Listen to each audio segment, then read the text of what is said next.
all here.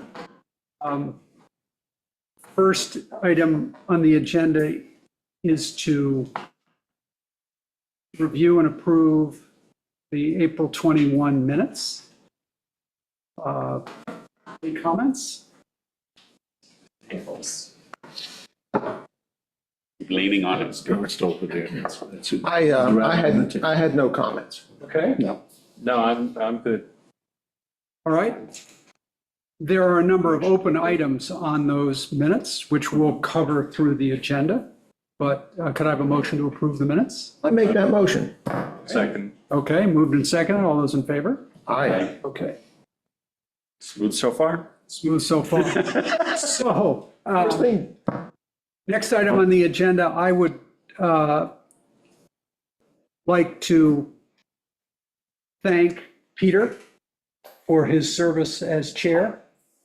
And I would also like to thank Ken, Lisa, and Doug for their service on the committee.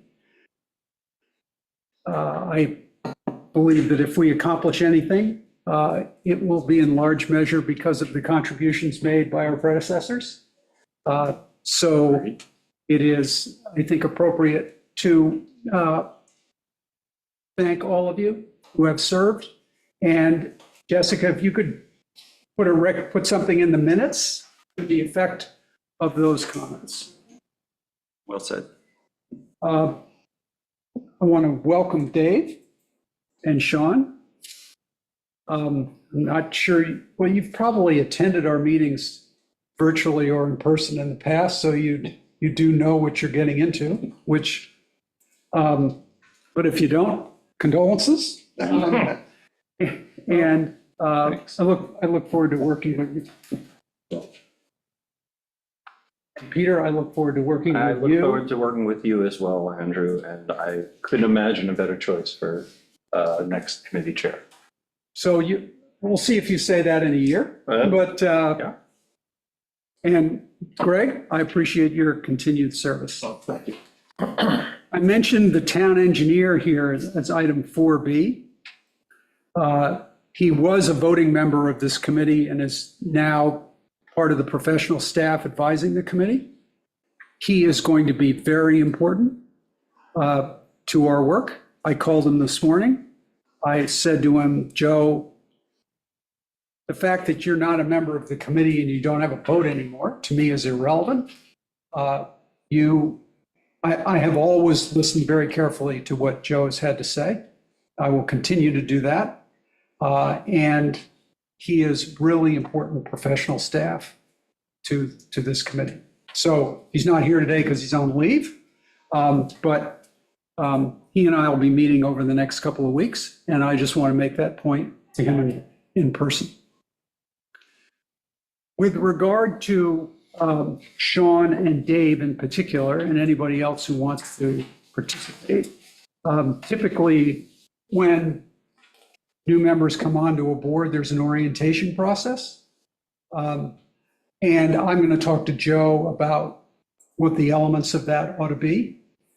And I'd like to participate in it also. I made a list of things that I suggest that if you haven't read, studied, that you do study. One is the groundwater management plan that the predecessor committee did. And we aren't following that to a T, but it's really useful kind of perspective and guidance. Second, Peter did work over the last several months that summarized all of the studies that have been done over the decades with regard to water on Shelter Island. And there are really good abstracts to those studies. And I've read those abstracts a couple of times, gone to some of the studies. So I think that's a really useful piece of work to kind of get a sense of the history of this. So you'll If you try to access it's the index of studies. Yeah, it's the right? Excel spreadsheet. Right, and well, there's an Excel version of it. So if you try to access the Google spreadsheet of that directly online, you'll probably be asked to send an email to me asking for access, for permission access. If you prefer, though, download a copy of the study in an Excel spreadsheet, just so that you have it on your own desk and don't have to fuss with access. I'm happy to forward. And it serves as an index, that is, there's links to all of the original studies within the spreadsheet itself. So you can read the abstract and you can just click right through to the study, each study. So as I recall, it was really helpful because there is such a quantity of stuff that's in that website right now that, you know, some way to rationalize it would be helpful, as you've done in those specific. And reading through the abstracts, reading through the summaries, the ChatGPT summaries, reading through the summaries, you see that we're being told the same things again and again and again in some areas.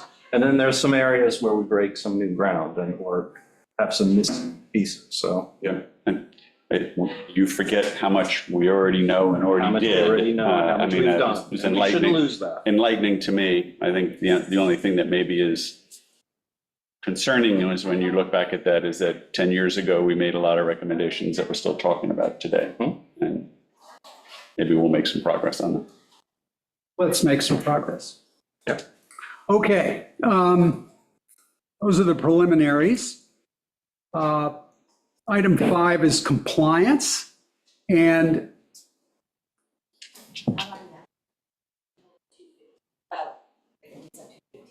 okay, so we will wait for Stephen Leventhal to join us. Given that,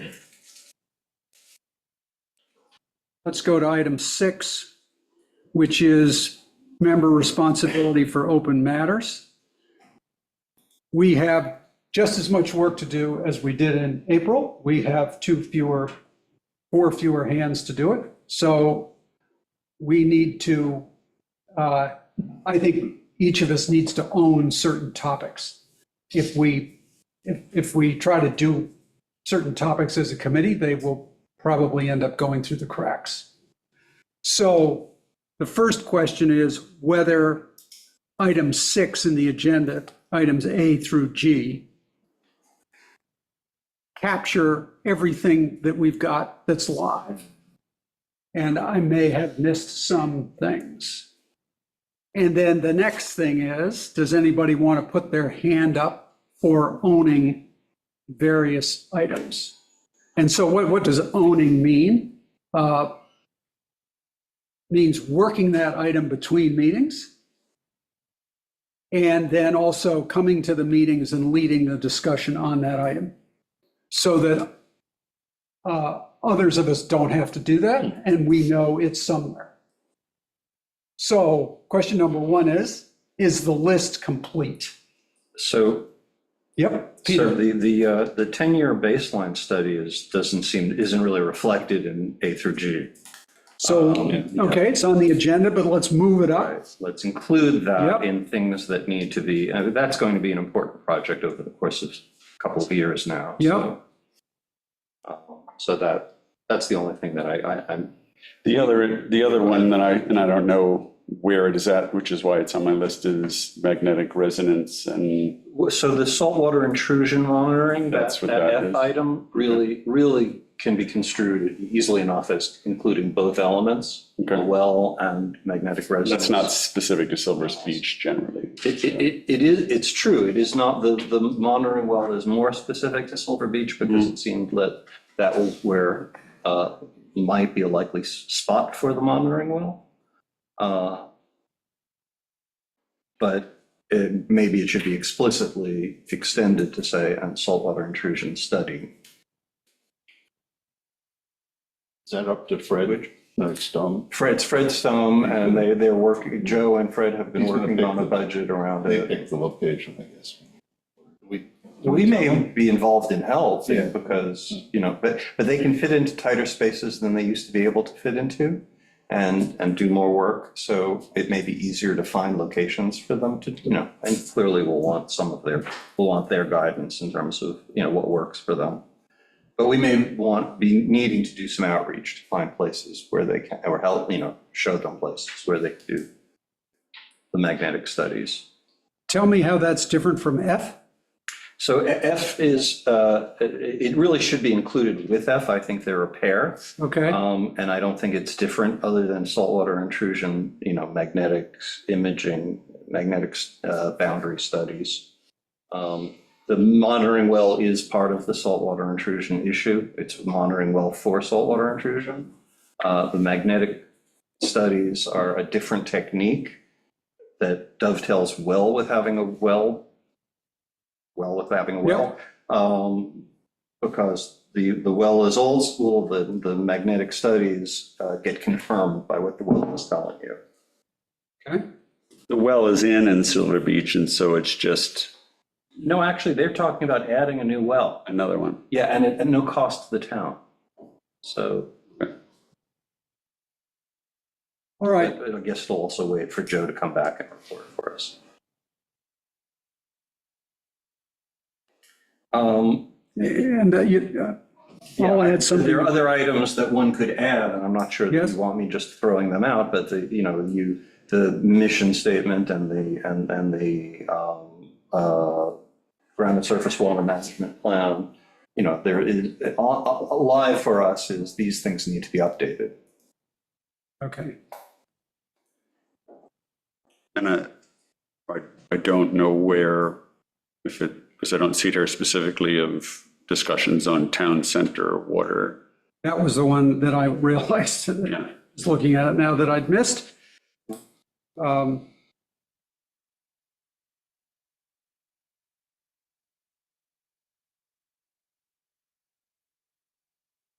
All right, And, town center water, and honestly, people want recommendations from us as to what they should do yes, Yep. with but their that's drinking part water. of that topic. Yeah, Okay, I mean, some of these are going to lend themselves to actually somebody tracking it further, some of them not. We're just going to have to sit and talk about them. And all right.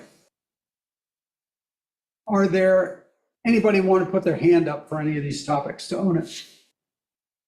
Well, since the next item, number 7, has a great tone around it Yes. already, so I guess the status report would. You're willing to I've continue? been drafted. Yes, you have been. Getting out of that. I'm going to draft you further and wondering whether you can track precipitation along with that. I can, well, there are 2 ways that we could do this. Yes. I know Sean had said maybe he would try and take over what Ken was doing, not thinking that, that was going to be feasible. There's that system called the wonderground.com site, and you can go and it's the public's people that have put these sites up. And I don't think I forwarded this out, but basically they give you get that would be something everybody should take a look at. In the report, you'll see it. It's an opportunity. Actually, it's interesting because you see where the storm cell goes through, you get high numbers, and then around the perimeters, you get less. That's You're saying it's a precipitation tracking? website? yes, yeah. Everybody's got their own rain gauge, and it downloads automatically, electronically, and then it's put online by this Wonderground. I'm going to break the discussion because I see that Stephen Leventhal has just joined us. So let's come back to this discussion. Remember, we were talking about how to do the precipitation tracking. Let's go to Stephen Leventhal on Zoom. Stephen, thank you for joining us. For some context on this, you have a new chair, that's me. You have 2 new members, Sean and David. And we're a public body. And we want to make sure that we do not inadvertently mess up so that the hard work that we do is torn asunder because of some procedural defect. So hence giving you a block of time in this meeting to give us some do's and don'ts. The reading context for the members' benefit is the town's guidebook on committees and boards, which is about an 8 or 9 page document, which is quite readable. And so I recommend that to everyone to read it. But I'm going to turn it over to you, Stephen, to tell us what we, at a high level, what we should not do and what we should do. Sure. First of all, hello, everyone. I'm glad to have this opportunity to meet you, albeit virtually. I would like to compliment you for your level of sensitivity to your public role and your governmental obligations. That's absolutely what we strive for. I have told audiences countless times that with respect to the ethics program, we start with the assumption that everybody is honest and conscientious and wishes to do the right thing and will do the right thing if they're helped to understand what the rules are. So this is exactly the right approach and the right framework. I guess the logical place to begin would be with the open meetings law. Your committee, like any other board or committee or body of the town, to the extent it is a body that makes decisions and acts by a vote of a majority of its members, you, like all other town bodies, are governed by the open meetings law. That law requires that your meetings be publicly noticed. And the clerk is very well familiar with what the open meetings law requires with respect to public notice. Then your committee must convene in public. And you convene in public and conduct your public business. There should be an agenda and minutes taken. And those documents are posted on the town's website. The open meetings law, and with respect to public participation at your meetings, that is entirely within your discretion. You can decide whether you wish to take public comment. You can decide when you wish to take public comment. You can decide what limitations to place on it. For example, some bodies with very busy agendas will impose a time limit on each speaker, or limit the number of times that each speaker can address the body at a particular meeting. I don't know that you will have such a volume of participation that you need any of those limitations to be imposed. But one thing I would say is that if you decide to take public comment, you must treat all members of the public in the same way. So you can't allow one and decline the opportunity to speak to another. Of course, one of the rules that you can certainly impose is a rule of decorum.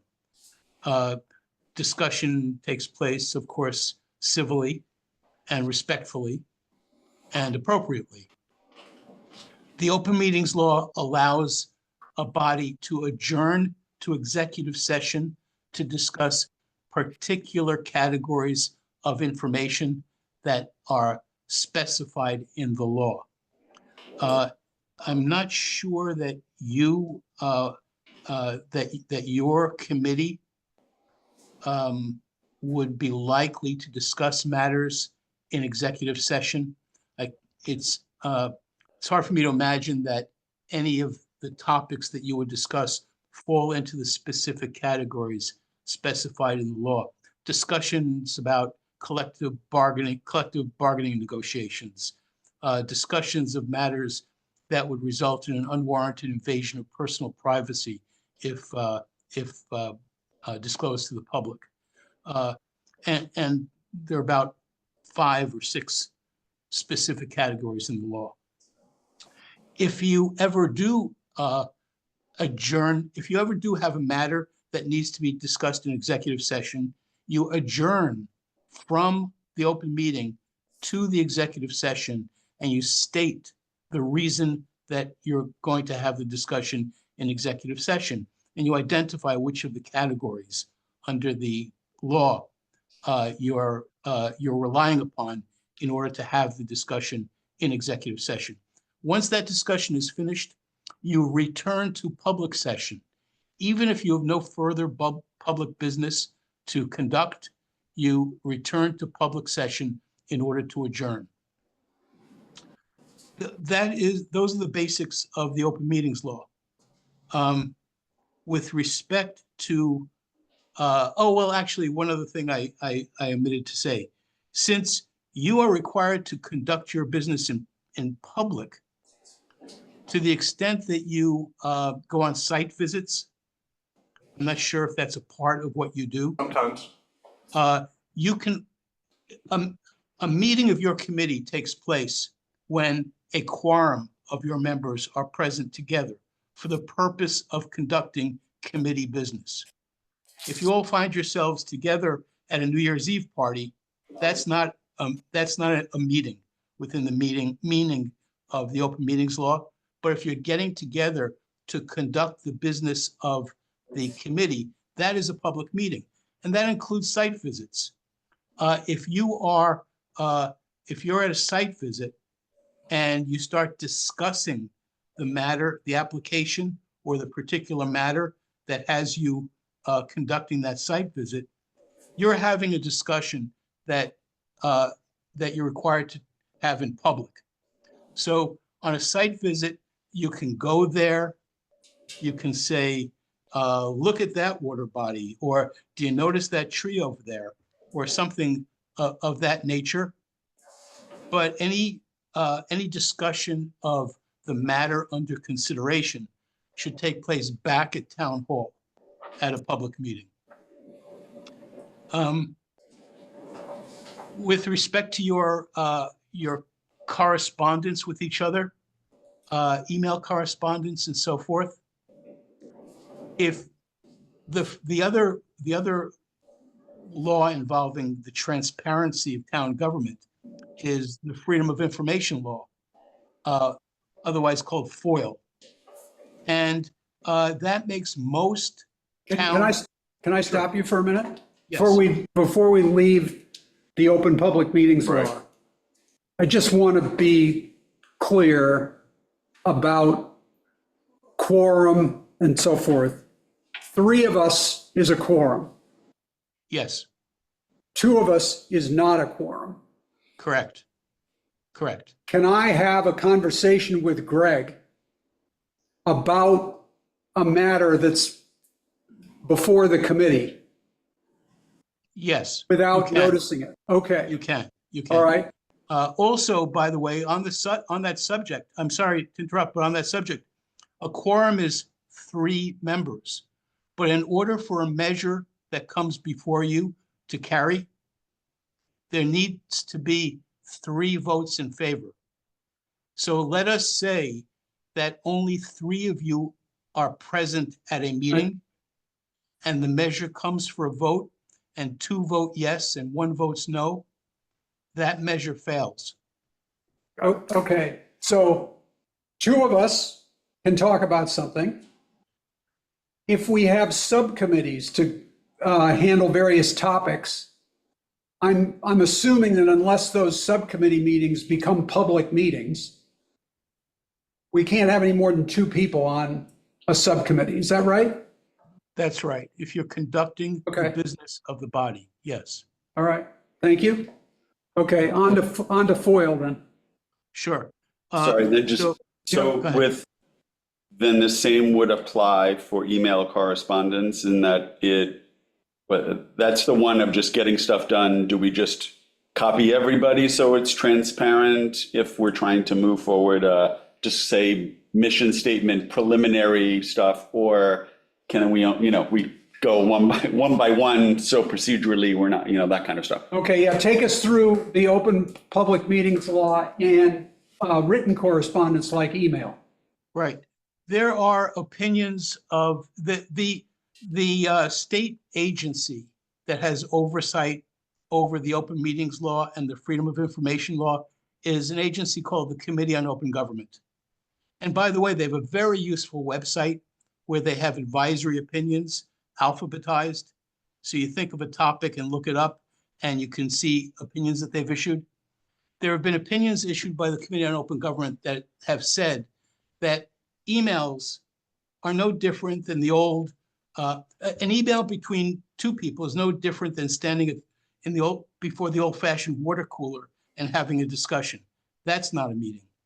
An email that goes out to multiple members, perhaps all the members of the body, is also not a meeting any more than in the old days, a memo that you would circulate, which one of you might read immediately, another might read when you get home from an evening out, another of you might read the following morning, is not a violation of the open meetings law. What you don't want to do is have a conversation via email involving a quorum of the board. You don't want to be deliberating via email. And if you, to the extent that you use your personal computers to conduct town business, then those communications on your personal electronic devices are fair game for a for a FOIL request. The fact that they are on your personal electronic device rather than on the town's email server does not take them out of the realm of access, the right of access on the part of the public. Okay, Sean. So address for me, if you will. So for example, we are trying to draft a new mission statement, or these are things on our agendas, a drought policy guidance. People are going to sit there and create a version, normally you would circulate and say, does anybody have any thoughts? All as preliminary to probably sitting in this room rather than formally deciding the final state. Where do you navigate in there that, of course, you're getting stuff done in the interim and you can advance it, but you're not making a final decision, you're just collecting input and then it comes before in a more open forum? Well, as I said, the group communications, provided that they're not deliberations back and forth, are okay. But it's best to collect those comments and bring them to the meeting to be discussed and fleshed out. And you can make those sorts of communications a part of the public record also, if it is meaningful. So take Sean's example. We can circulate drafts of a document. We can contribute our suggested changes to that document. We'll get it to a certain point. We'll bring it to the meeting. We'll discuss it. And our emails, because they're on the town system, are all fair game. Yeah. Well, Is that okay? there are nuances to the freedom of information law. Emails among the members on the town's email server may fall into an exception to disclosure for intra-agency communications. That's kind of a complicated exception because there's an exception to the exception. It's intra-agency communications that are not factual or statistical or data So, so if you're corresponding with each other and it's proposed drafts and proposed changes to those drafts, red line, for example, you can do that. I Fine. wouldn't go back and forth debating it, Yep, but you can do that. And Okay. that probably, well, depending upon the circumstances, may or may not be foilable. okay, so word to the wise here, don't use your personal email systems. If, like me, you have all these applications on your own personal machine and you create something on your personal machine, send it to everybody, including yourself, on the town's email system, so everybody's got it. Makes sense. That prevents a member of the public from accidentally seeing what you had for dinner last night. Right, okay, so the reason to do this is that, look, we'll wade into some controversy. If we end up making a recommendation, we don't want a procedural defect to make our work unravel. That's why this is important. Okay, and then the other thing that's important is 2 of us can converse, 3 of us cannot. You know, another thing that we spoke about, public participation. One thing I should have said to you at that time was, even if you allow the public to comment, that doesn't mean you have to respond. So particularly if you're dealing with something hot, you may want to say, your response may be, thank you very much, we will take your comments into consideration. But you don't want to get into a debate with a member of the public. Okay. All right, next topic is conflicts of interest. Right. This is a small place. This is a small island. We've all got neighbors. Those neighbors may be trying to do something, what have you. Give us some guidance on what constitutes conflict in our situation, and give us some guidance on how to remediate it. Is disclosure sufficient, or do you have to recuse, or? Sure. Okay. First, there are 3 sources of ethics rules or regulations that may apply to your committee. First is Article 18 of the New York General Municipal Law. This is a state law that applies in every municipality of the state, with the exception of New York City, which gets a pass because it has its ethics program is a model for the world. But otherwise, it applies in every town, every city, every county, every village, and every special district. So it applies in the town of Shelter Island. The second source of authority, insofar as ethics is concerned, is the Code of Ethics adopted by the town of Shelter Island. And that is available on the town's website. And there's a third source of authority. It's common law principles of government ethics. The common law is law that comes from judicial decisions. In other words, it's not a statute promulgated by the legislature or a local law adopted by the town board, but decisions in cases that were brought, litigation, in which judges have made rulings that establish certain principles. Earlier today, I sent to you, Mr. Chairman, an article that I wrote discussing common law conflicts of interest at great length. In order to have a conflict of interest, you must have an interest. You must have an interest in the matter. And that interest must be more than petty or speculative. It must be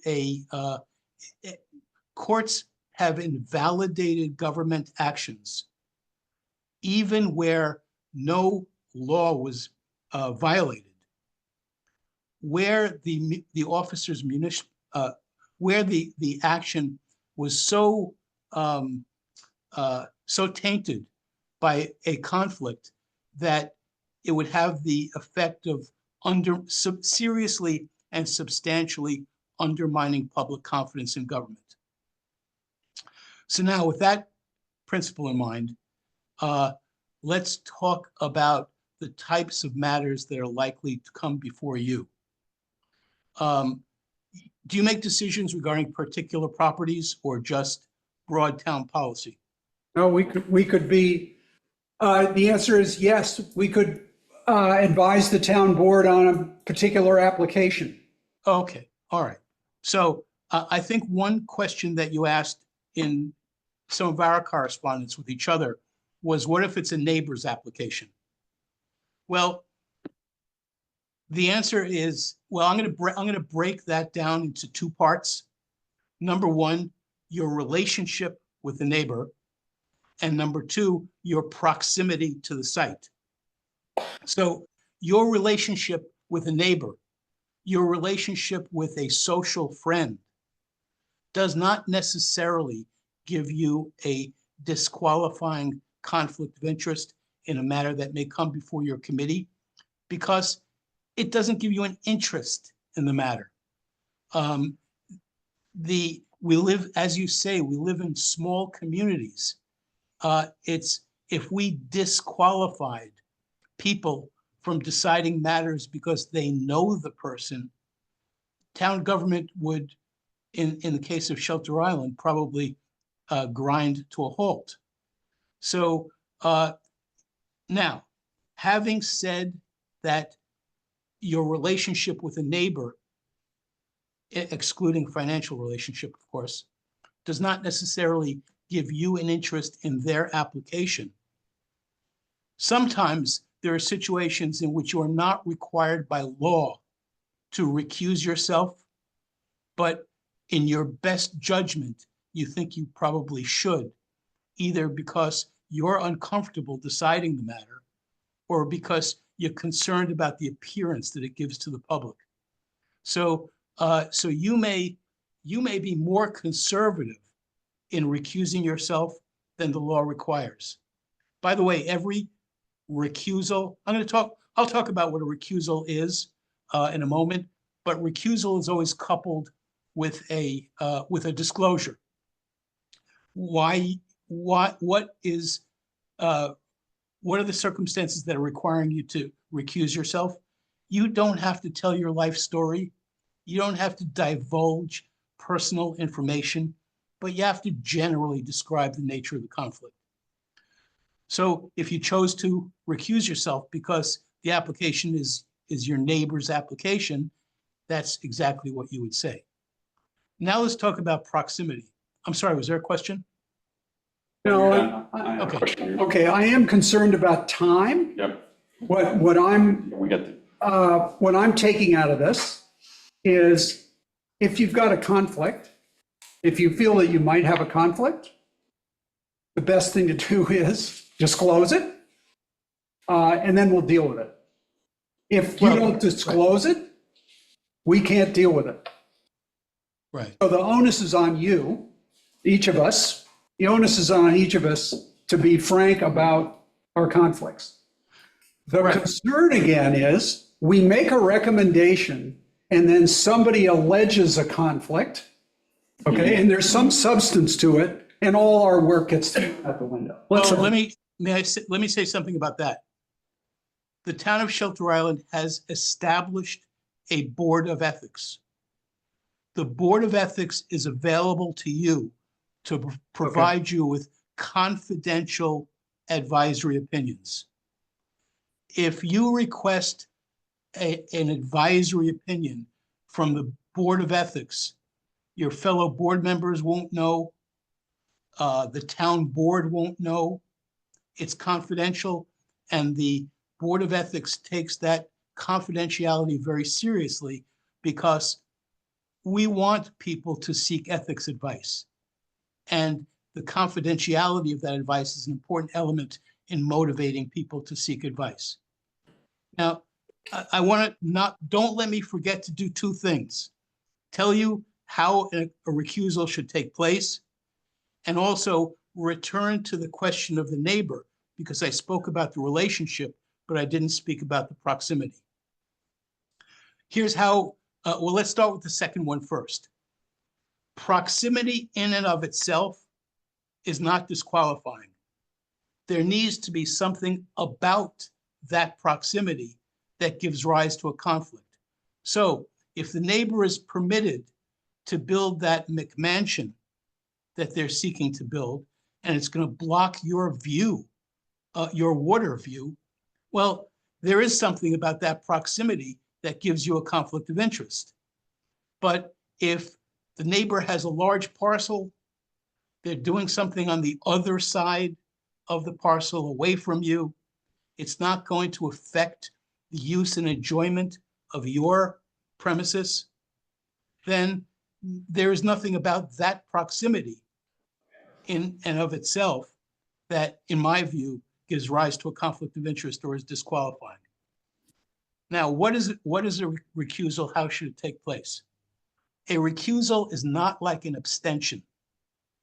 If I'm a member of a board and I am participating in the discussion, I'm participating in the deliberations, I'm trying to persuade my fellow board members that, as usual, I'm right and they're wrong, and they're trying to persuade me that, as usual, the opposite is the case. And finally, it comes to a vote, and I say, you know what? I don't think we have enough information. We shouldn't be doing this tonight. I abstain.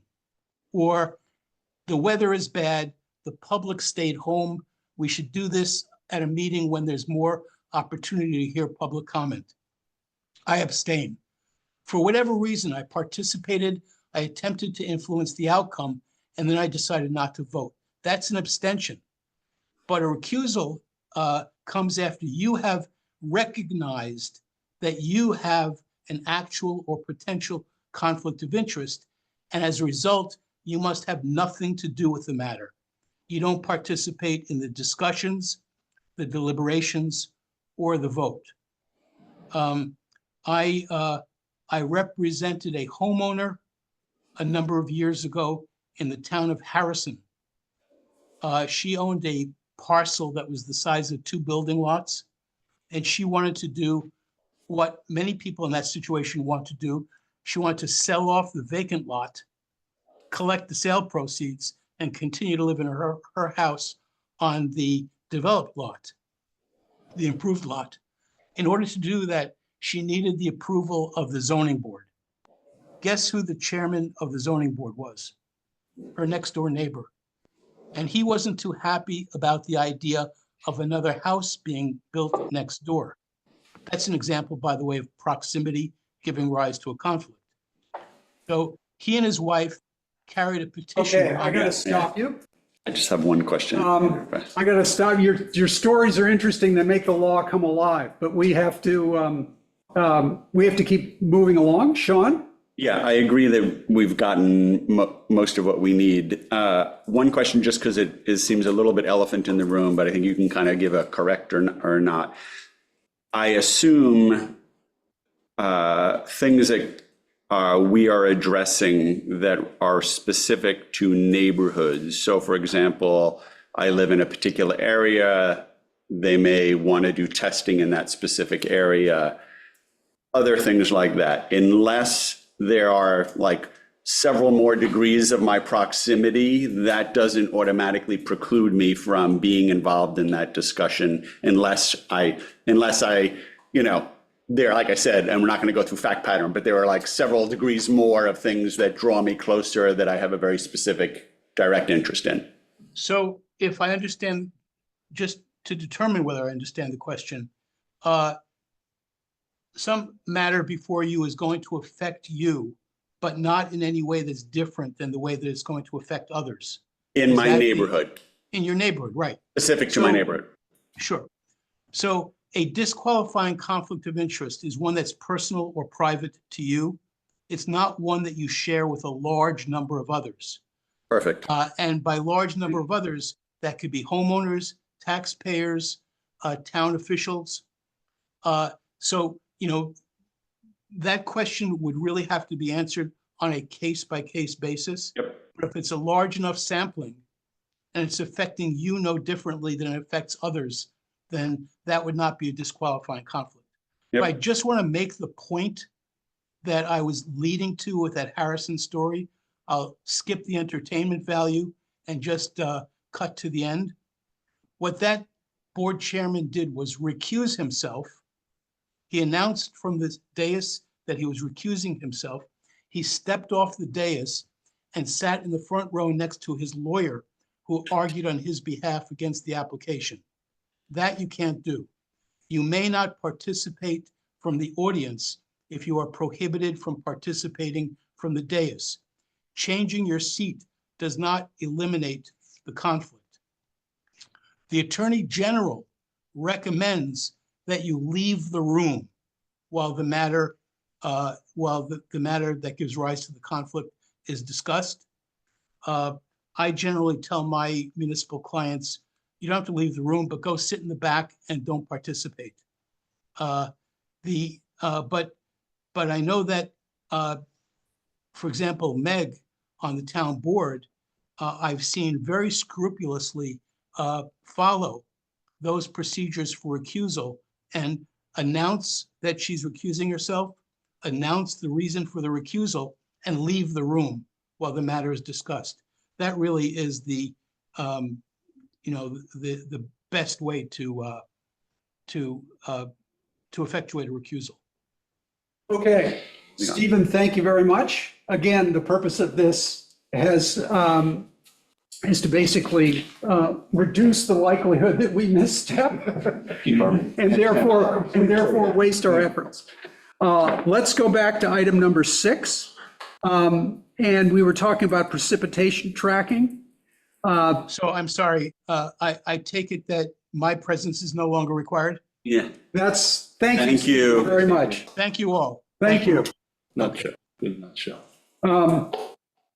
Okay, so let's go back to item number 6. We were talking about precipitation tracking. Yeah,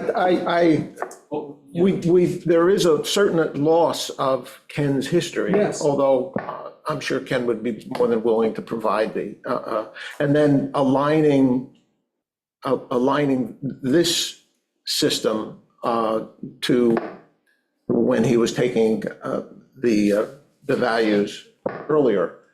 That'll take a little time, but I think that it's probably, I'd be happy to continue doing and using the WonderKind, the Wonderground, and doing the precipitation and the well status. I think they're closely Together. closely put together. There is I think the historical data is in there from Ken. I set up the precipitation station in my yard. As I think I've stated, I'm just not here consistently enough. And Ken historically would say, I'm here most of the time. If I needed to and I was away, I would use an aggregate for that period of time. But he was pretty consistent. I'm open-minded. I will tell you that there has been a physical precipitation capture monitoring on Shelter Island for like 40 years or something like that. And so, and I asked Ken that specific thing, what about all these other things online? And he said, they're all over the place because the way weather moves here, especially particularly on the end of the island. So we can move to not physically capturing it here on the island, but it's not a, oh, we'll just move on. It is a historical thing that is really would be a loss to not have some very local data. Unfortunately, I can be like a backup, like I can do it while I'm here and compare notes to somebody else, but I'm just not here 90% of the time. So it's not realistic for me to Ken's have. rainfall gauge, I do. and that's what you're talking about that you set up. Yes. I'm here year-round, so. Yeah, I mean, and I can pick it up from me and give it to you. And then Ken said it's $30. So like it's, we can have 2 or, or what have you. Yeah. I don't want to break the history. Yeah. I mean, I think using both is interesting, but I think the problem is, watch the the way the weather moves in Greenport or something gets, 2 inches and we get nothing, so it would be good to have something local here. And I would say that Ken mentioned to me as well that John Hallerman also still very consistently keeps track, and they compare notes sometimes, so. You're saying you have a rain gauge already set up? Could you just monthly report how much rain we had each month? That's what Ken was doing. Yeah. Yeah, but he Sometimes captures you it, would give us he averages. captures it pretty much daily, because then if you're leaving the water there, you have evaporation issues and stuff like that, so there needs to be some diligence and. Yeah, we'll work this with 2 tracks then, I'll develop a history on the underground, and then the system that Ken has, those meters, or gauges. It may be that we find that there are seasons where they're actually very similar, because the way the weather moves, and in certain parts of the season, it's not very accurate. I just Sorry, have Meg has a comment? Yeah. So Dave, you're in Hay Beach, right? All right, and you were out by Fresh Pond. So we could get 2 opposite ends of the island, do get different weather patterns. You'd have different rain measurements on either Nice to side. have So both, maybe yeah. if you each take on that role, we can see if, north side's getting more rain than the south side, it's a little extra data. Can you write a procedure? Mhm. And who owns what, and how the data is going to be manipulated, so we know? Okay. I will take the first shot at that from questions I asked Ken, so because there are things that Fine. just so Happy that to follow what he had said, you don't need to repeat it, because I said so what about snow? And there are some questions like that, so. Okay, I'll have you come over and you can bring over the. Automatic. I can get. It's automatic. Yes. Yeah, and then I'll continue on this, we'll put together, and, maybe a couple of months, we'll see how they Okay. compare. next item on the list, sorry, I'm going to try and move, is the drought policy guidance document that was being rewritten, wasn't Yeah, it? that was, myself with Doug and Ken, and we reached that point of, okay, we said, let's see how it works. What happened was, we started to get such a low level, and, we've had troubles in terms of aligning, what the warning to the town board might be.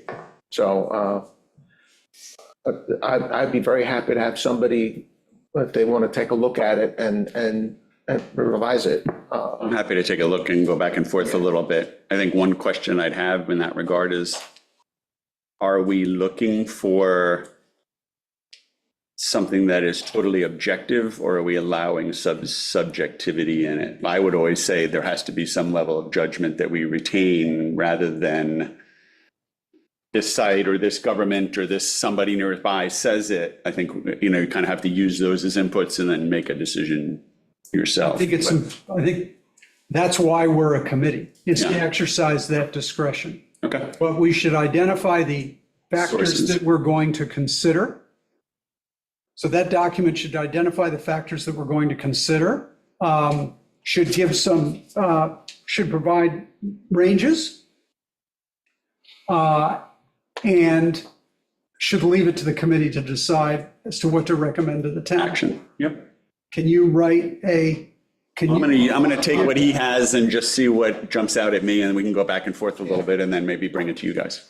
Because I have, you may not have the background on the Yes. limitations we have on enforcement, which is a complete limitation, pretty much 100% no, so. Okay, next up, the community events. So we need to actively engage with the community, because we're going to be getting into issues that's going to touch everybody. And we were very successful doing that last year. And And we, several years. yes, and so is that something that somebody wants to take on and think through the calendar of those? Or is that something that we should do collectively? I think we should do it collectively, and then individuals, things, topics that come up, if it not falls into somebody to lead that kind of thing. Okay, My, The various events, we should collectively decide what we're going to be doing, however, I'm happy to have extra responsibility in terms of coordination around the various events all of us collectively come up with. okay, do you want to come to the June meeting with, Which you mean? our June meeting, Uh-huh. with a suggestion about Dates of events. dates and topics? Right. And then we'll discuss those. Go forward with it. That doesn't mean you have to run each one, No, I wasn't suggesting, I was only suggesting. okay? Because it's a lot of work. Well, it's really, it's only, it's a calendar. Okay, Which, we've established a pattern of Thursday events. We have one event already, a collaborative event that is scheduled for a Thursday in July.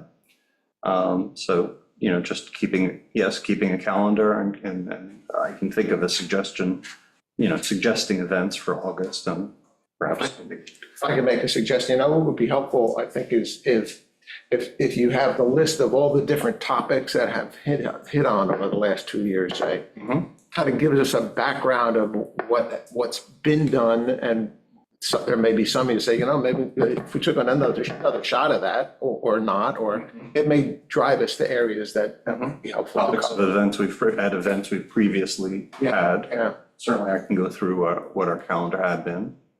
I think and that, if I may, and we can bring it forward in another discussion, but I think it'd be helpful to talk about our communication with the public more generally. I've attended a number of the under the tent things, and they're great, but it's same people most of the time and a couple of stragglers, so we're not reaching the masses. There's no easy way to do that. One of the things that I've been thinking about, because we were very focused in Silver Beach about it, raising awareness, and there is a lot of new people, is kind of a public service message of, I threw this out at Peter at one point, and I actually don't think it'd be that hard, but for example, at the end of one of our meetings, we could have scripted out a 15-minute tutorial on water issues, and then cut that off as a clip, have the town send it around, post it on their website, have community associations send it around. That gives you a basic education that most people don't have. And it sounds like a lot, but if you're using this video mechanism and you're just allotting 15 minutes at the end to tape something separately, and you create a script, you can get forth the basic information of, this is why Shelter Island is unique. This is some of the issues we're finding in water testing and saltwater intrusion. We encourage you to test your water, blah, blah, blah. Literally, I think it can be, very, very simple. But I think it might be another way to reach people that bring the level of education up. But this is a separate item from. Separate item. It's not going to be a summer, thing, but it can be. WAC public service announcements. There's a thing you wanting to suggest that we should make as a new open memo. okay. All right, next on the list is the irrigation brochure. Where is, It is Sean, It is within a day or two of going to the printer. We are just trying to make sure the QR codes work that we embedded in there. And Tim Purcell is, an angel in, helping kind of move that along. So I'm hoping that we can get that to the printer this week and then have a bunch. And then most importantly, from my perspective, was to create the PDF version that we could push around, in email the distributions. printed version is very timely.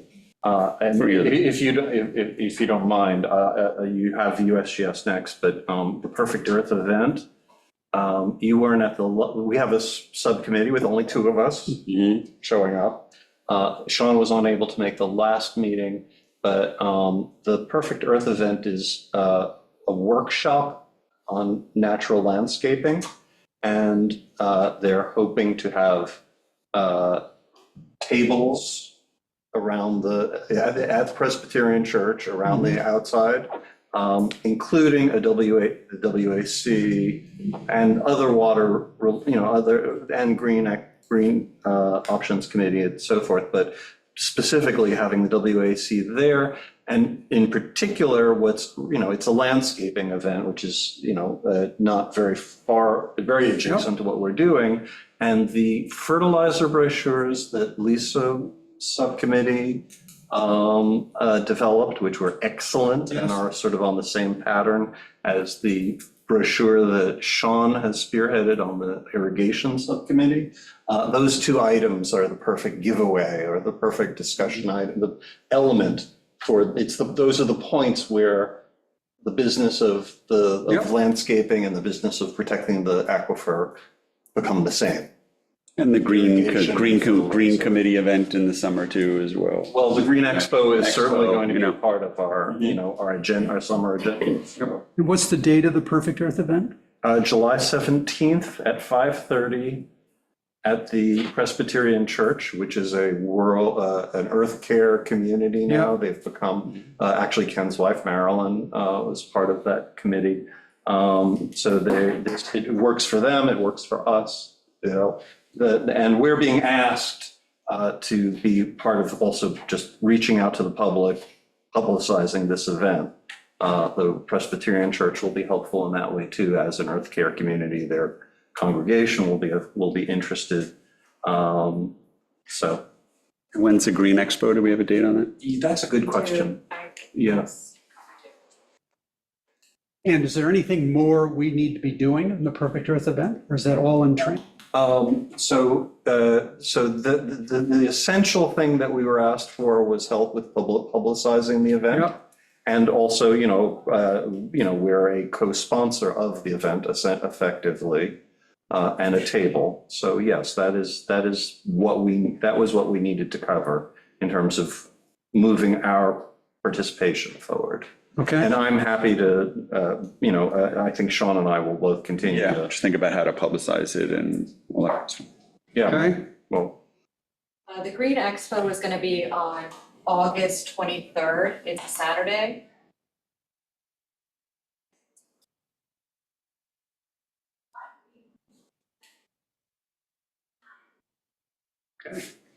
That's the one at the school. Yes. All right. Next on the Well, the list, other part of that is town code and the like, which I don't think we're going to move the earth anytime soon on that. I mean, I created or pushed forward the brochure simply because I think that most people are ignorant about what they're allowed to do.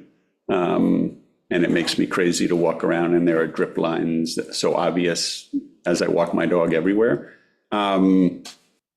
I don't know, Meg, where you are, and I know that at one point you said you had a draft. I don't know if you're willing to share that draft and get some input on it. I know it's not a board agenda item that's gonna move up the scale, but if we can provide some input and kind of so that it's not just laying dormant, that would be helpful.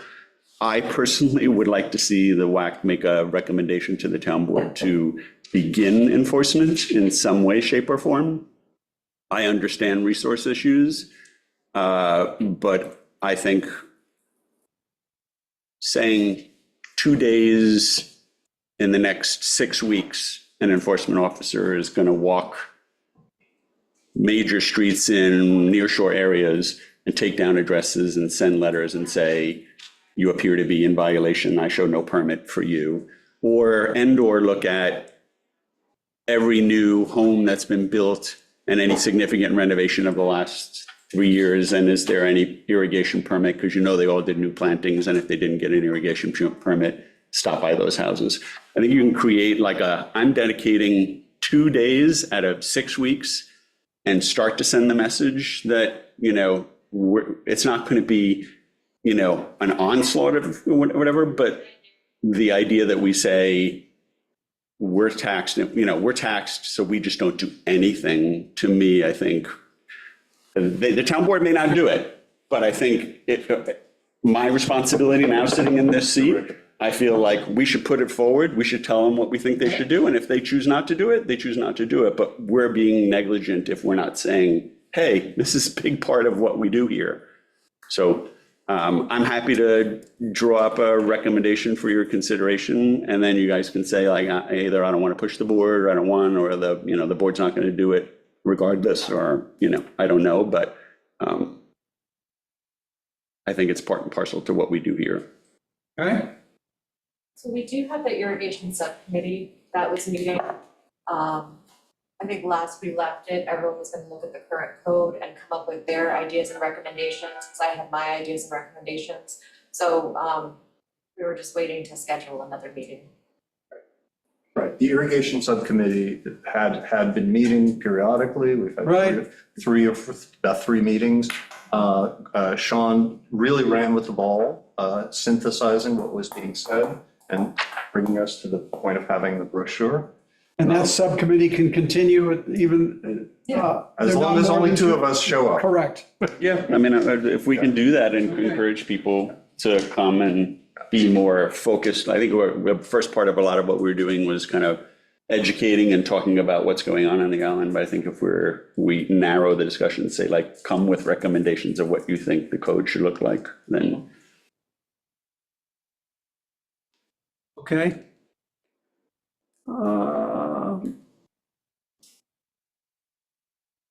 The USGS Silver Beach monitoring well, Joe owned that.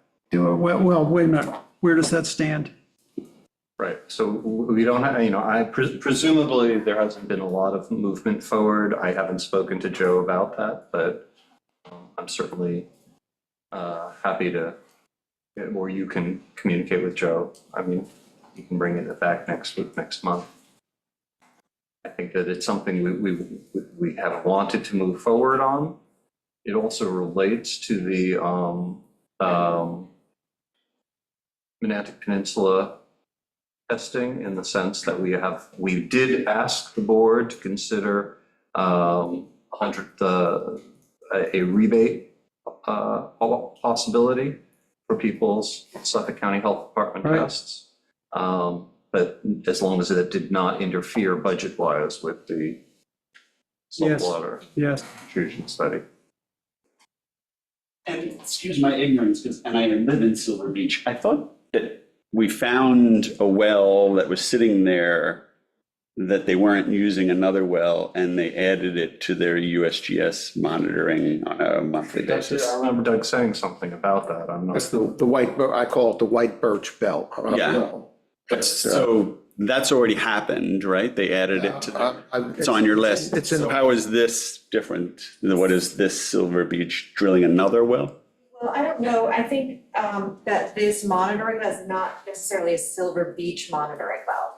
USGS, when we were talking about the saltwater intrusion study with them, they have another study that they're doing like Long Island wide, and they have monitoring wells in like the center of, they want a center of the island monitoring well to be part of that larger study, I believe. And they were talking about doing that in conjunction with the saltwater intrusion study. So Joe can definitely clarify that for us, because I know at one point we did talk about having a monitoring well in Silver Beach, but then I thought we found that one, I don't know, so. yeah, So we found it and added it, so that was done. Yeah.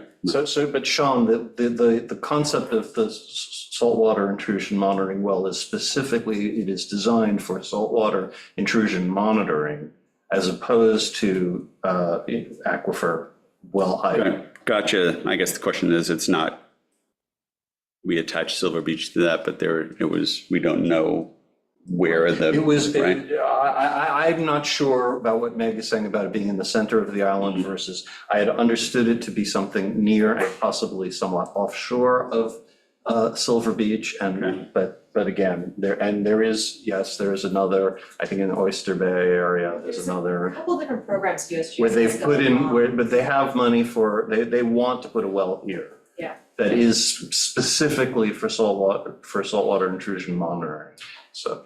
That wouldn't necessarily be the place that they go down and do magnetic resonance, or there's a potential for it to be one and the same. What they talked about when they did the original magnetic resonance study was they needed a well to calibrate the results that they were getting, to give them confidence that what they were getting was true. And so the well only gives you one spot on a vertical line going up and down, but you can see where the transition from fresh to salt happens. The magnetic gives you a 3D picture of that. And they want to be able to calibrate it. So. And Joe knows where all this is with the people that would do that, so we just have to wait for him. He's been talking with Fred Stum about it specifically. He will by the June meeting. Yeah, and Fred is with Because USGS. we're kind of wandering around Fred through is this. one of the USGS scientists, yes, Happy to. who is involved in the Give him magnetic a- studies and the radiometric Okay. studies. All right. Okay, we've talked about the Perfect Earth event already. 10-year USGS baseline study. We're going to talk to Joe about that. Mhm.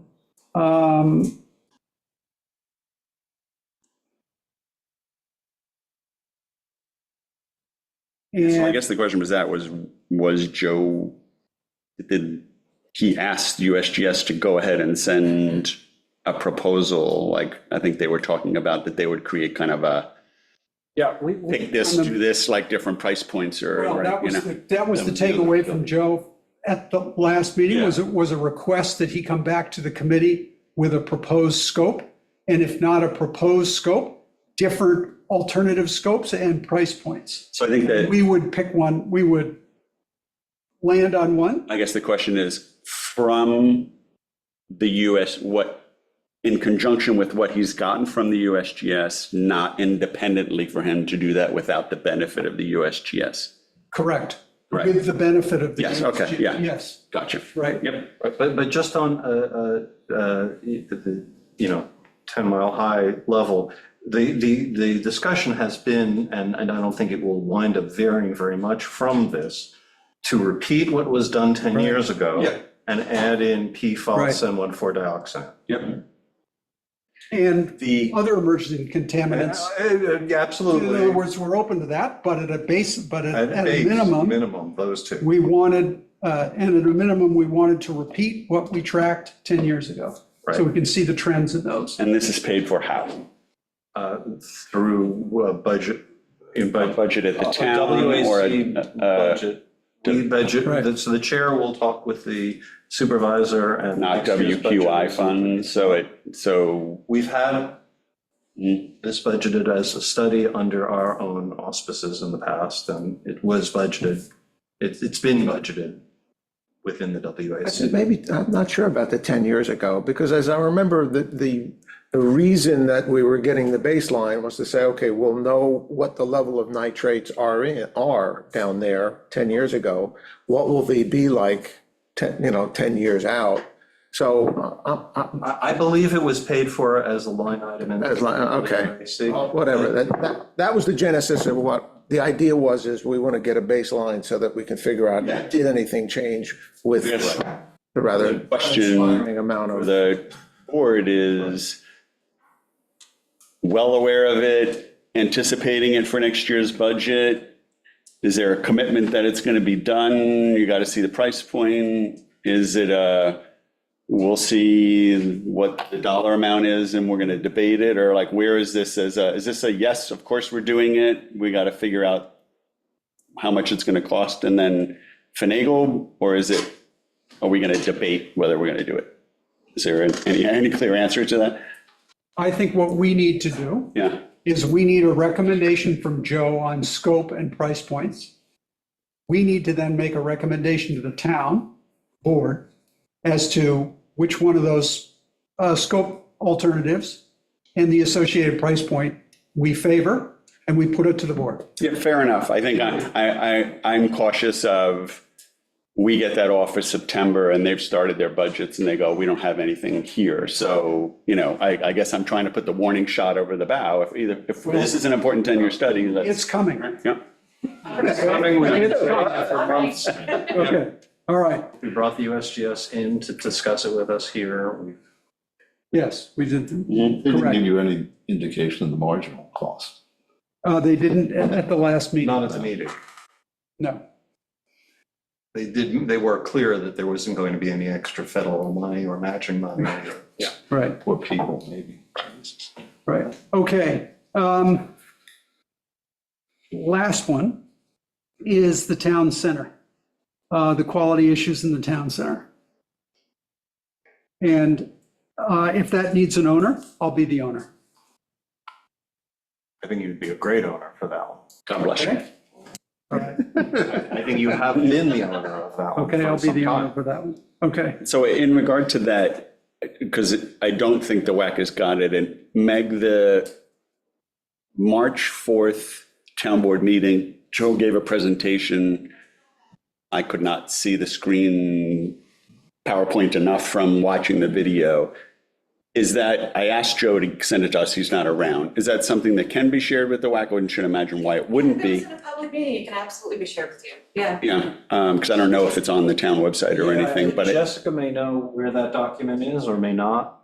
It was presented at the, Okay, so here's, because it looked like it started to get pretty like more granular stuff, and so I think that'd be really helpful to kind of Yeah, I understand. think some of the slides he was sharing was from the wastewater treatment plant study that we had done, as far as mapping out well and sanitary locations and things like that, but we can find that information for you. Jessica, could you circulate that to the members of the committee, Joe's presentation to the town board on March 4? and it probably should be under discussion documents as well. Okay, And I- posted with discussion. Posted with our discussion, Right. I would think, especially if we're discussing it. And I'm interested in whether we have time today or not, but it's like kind of, I know that there was talks about where we're making a grant request, the town is, I have no sense of where all that is, and was the grant request made, was it for a specific, how specific did you have to be? Because it doesn't sound like everybody agrees about what you're actually doing, when would you hear about that? You know, how does that fitting in? I don't know if you want to try to answer some of that now, I or, can explain some of that now. okay, yeah. So the grant we got was for 1.25 million, and it is an active grant, it has never expired.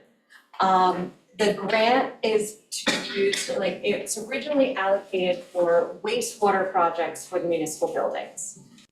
It was, you know, when we had applied for it, it was specifically noted that we were planning the centralized system for the municipal buildings. We were going to site it down, on Manwaring. But we have met with the EPA, and we've talked to them about it, and they said that we can use it for wastewater for individual systems, as long as they're for the municipal buildings. And then, you know, if we have to address water in order to address wastewater, there's a possibility that we could use it for one or the other, or figure out a way to use it for both, depending on how it's organized. So Joe is looking into that. So it hasn't expired yet? Does it have an expiry, or? No. No. And I guess, and this is for, we can table, but for further, I think how the needs assessments that you guys are talking about, how that fits in, again, board decisions, I think we should have an opinion at some point, you know, because I think the idea of, you guys were debating back and forth, you could do a very granular needs assessment for all the buildings and that take 2 years, and we haven't moved forward anything. And so how can we potentially, from my perspective, and then I'll move on from the subject, is how can we do a strategic, short-term observations about needs assessment and make some reasonable decisions and get something happening, rather than, you know, plans for every specific building. I think that divides you guys like right between where maybe you both are. You know, that's where I think that we could just be in a 2-year kind of too many inputs that we're trying to solve for, rather than we need to actually take real steps. No matter what direction you choose, it's gonna be at least 2 years before anything gets done because of all the permitting requirements. Right, but So- that's from starting when, right? Is, right. But that's what Joe is working on, helping us develop that plan for moving forward. Yeah, and I don't know how much that PowerPoint at least sounded like would give us a better flavor for that. So, Yes. I thought that that meeting and that PowerPoint and Joe's presentation was excellent. yeah. I'm glad that you looked it up.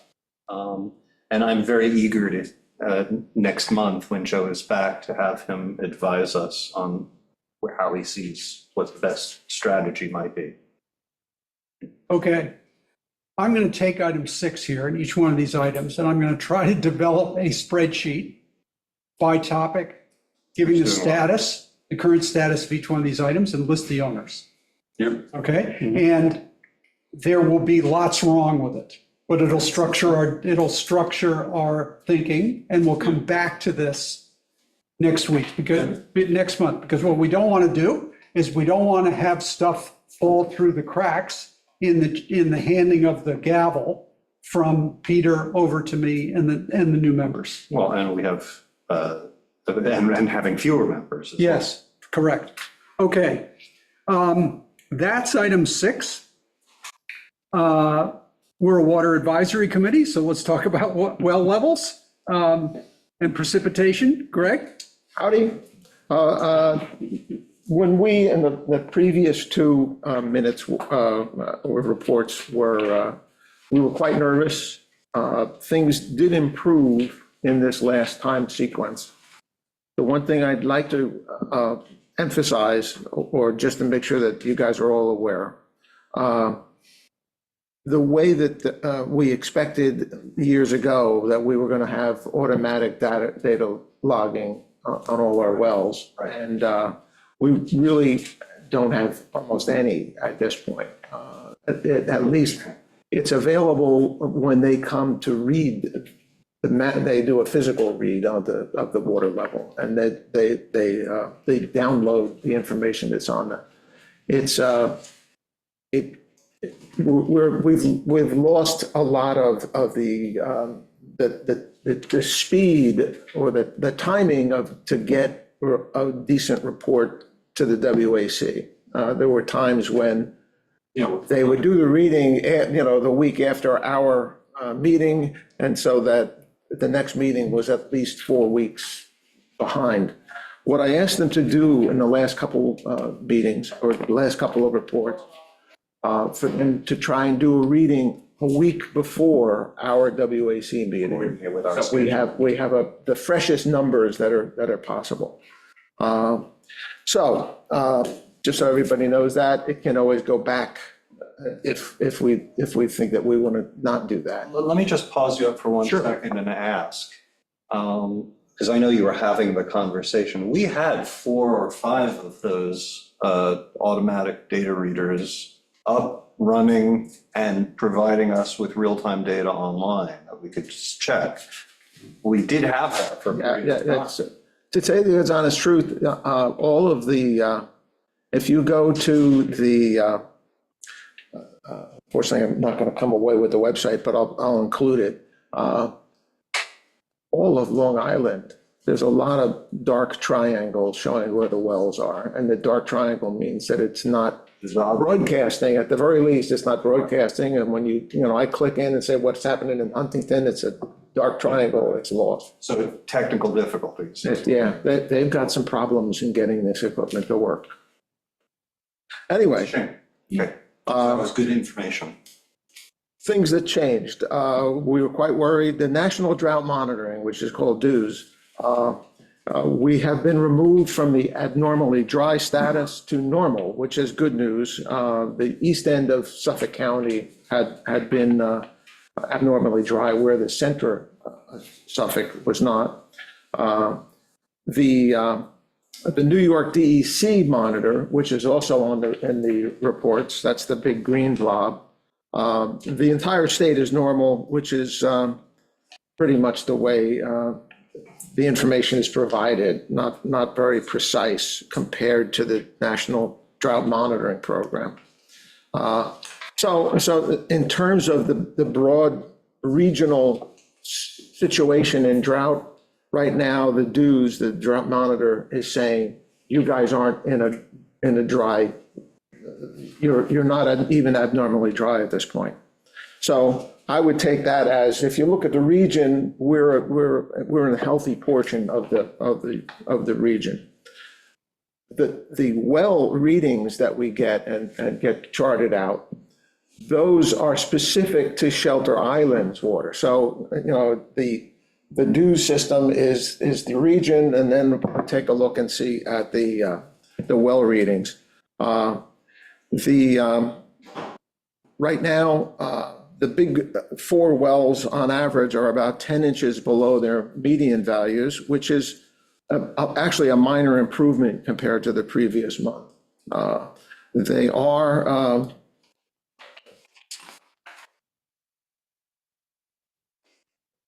that's that shows here, we have a very slight bump up, and it's a 3 percentage point bump up, but it is, at least it's holding, and the shallower drills actually did a pretty decent situation there. I probably should put these up on the screen, but if you go through this chart, that gives you what's going on with, again, a lot low, but not horrible. You know, it's within the historic record of what we've got over the past 25 years. Although on the dry end and on the dry end and also at the dry end at a time when we're usually not at the dry end. Yes, yeah. The most encouraging numbers is section 4 in the report, and that shows the raw numbers. This is, all of the other values are measured against the history, the 25, 28-year history that we have on the different wells. The raw aquifer values are actually quite encouraging. 3 of the 4 big 4 wells went up, you know, by 6 inches in the last month, and they are, all 3 are trending upward. The light green is Goat Hill, which is still staying level. It is the highest aquifer readings that we have here. So it may just be that it's, you know, It's if longer to trickle down. it takes more to work down, possible anyway. Yeah.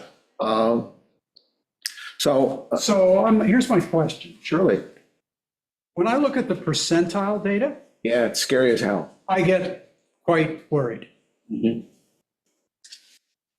If I look at the actual well data, the section 4, I'm comforted a bit.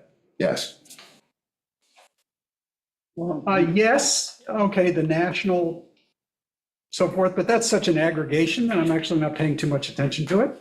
The national and Yeah. the state. So what do you recommend?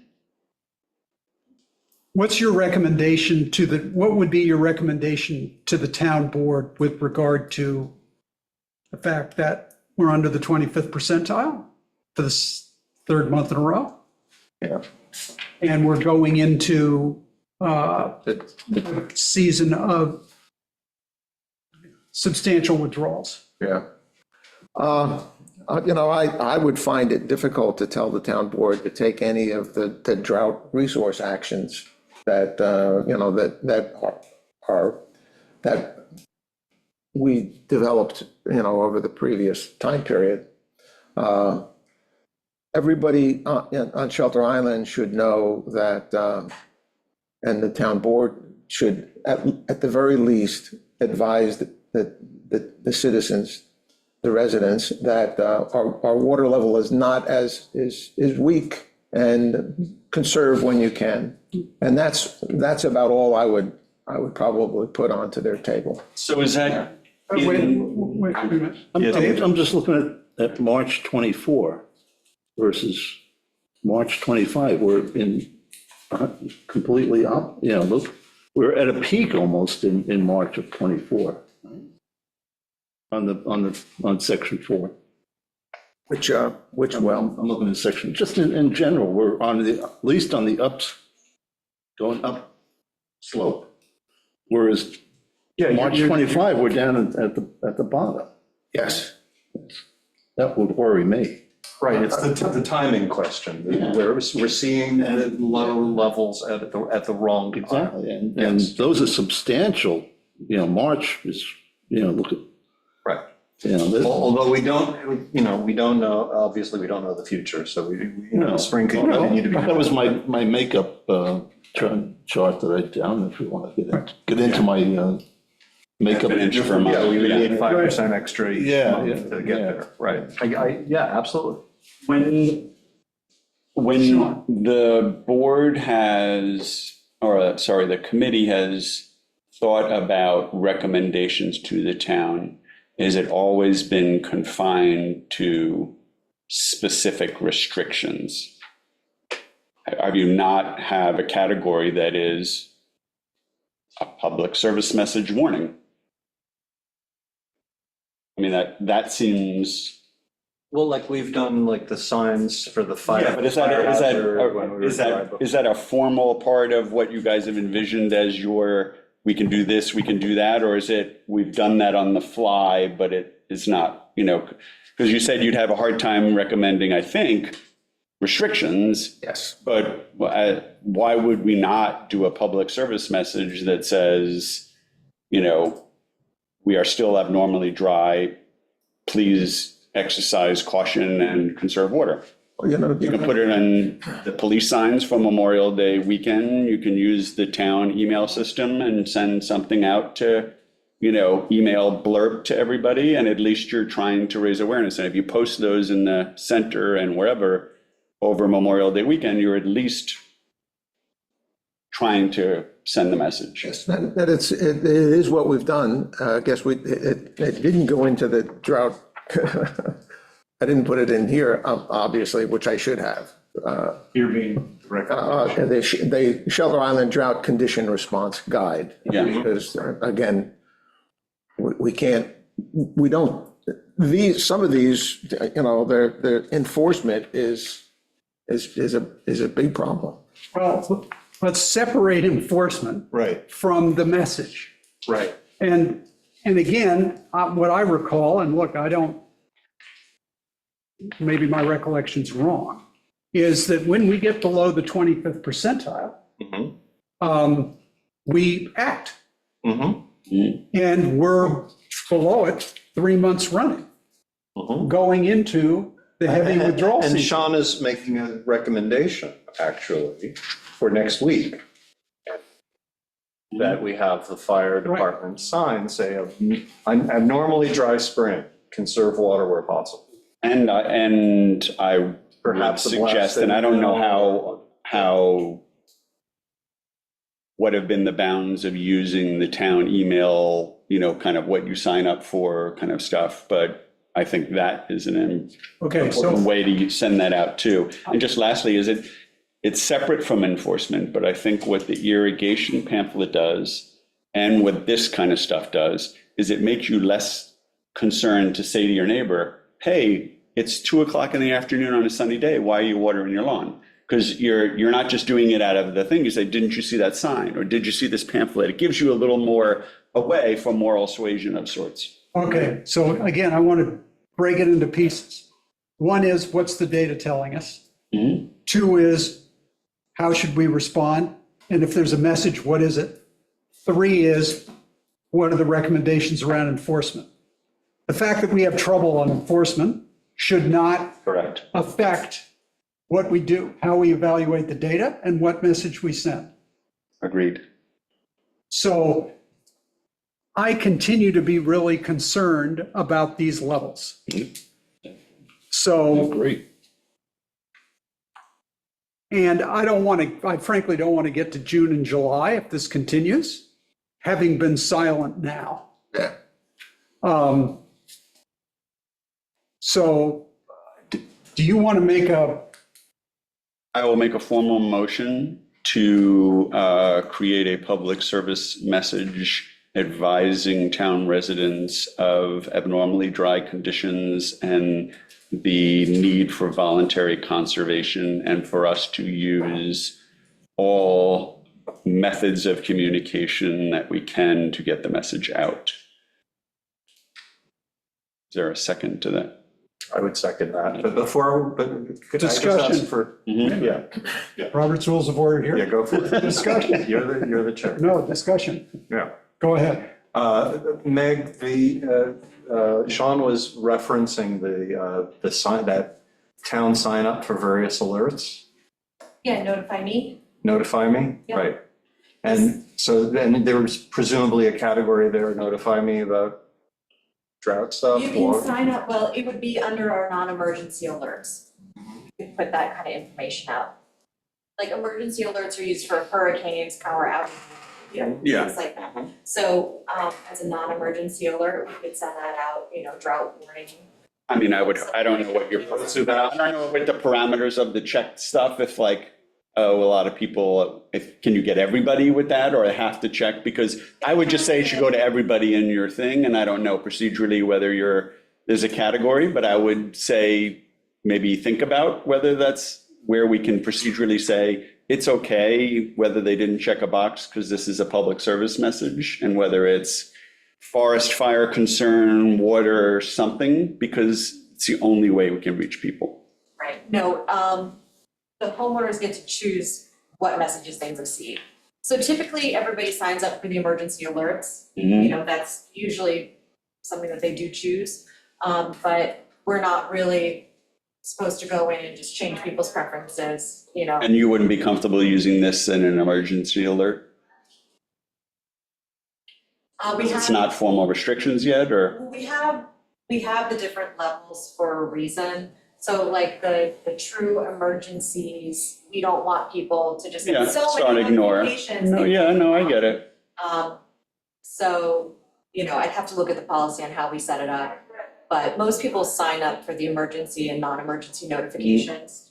I mean, to the extent we can reach any people and everyone's open to it, I think that's great. I think it's another thing to look at. We're going to have more situations where they fall in this category of it's really, really important, but saying it's emergency, maybe, whatever, that maybe you could think as a board or administratively about, can we, if we anticipate that in the future we could use this more effectively, how do we get those types of messages out? I would also encourage you to encourage people to sign up for Notify Me, Yep. because then they can get all their notifications. On all our events, why don't we make a separate table, And if they have an issue or problem doing green, it, all these expos. Do- So we've got a motion on the Encouraging table. people to notify. Sean's made a motion on the table. Do we have a second? You seconded it, didn't you? Okay. More discussion on the motion? I'm good. Everyone in favor, all those in favor? Aye. Any opposed? Motion carries. Okay.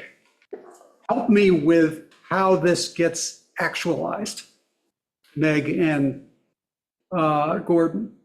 Who actually, Sean, you bring up a good point, okay? When we come into the summers, okay, our island is empty for the most part. A good part of the people are not here, we're not using a lot of water.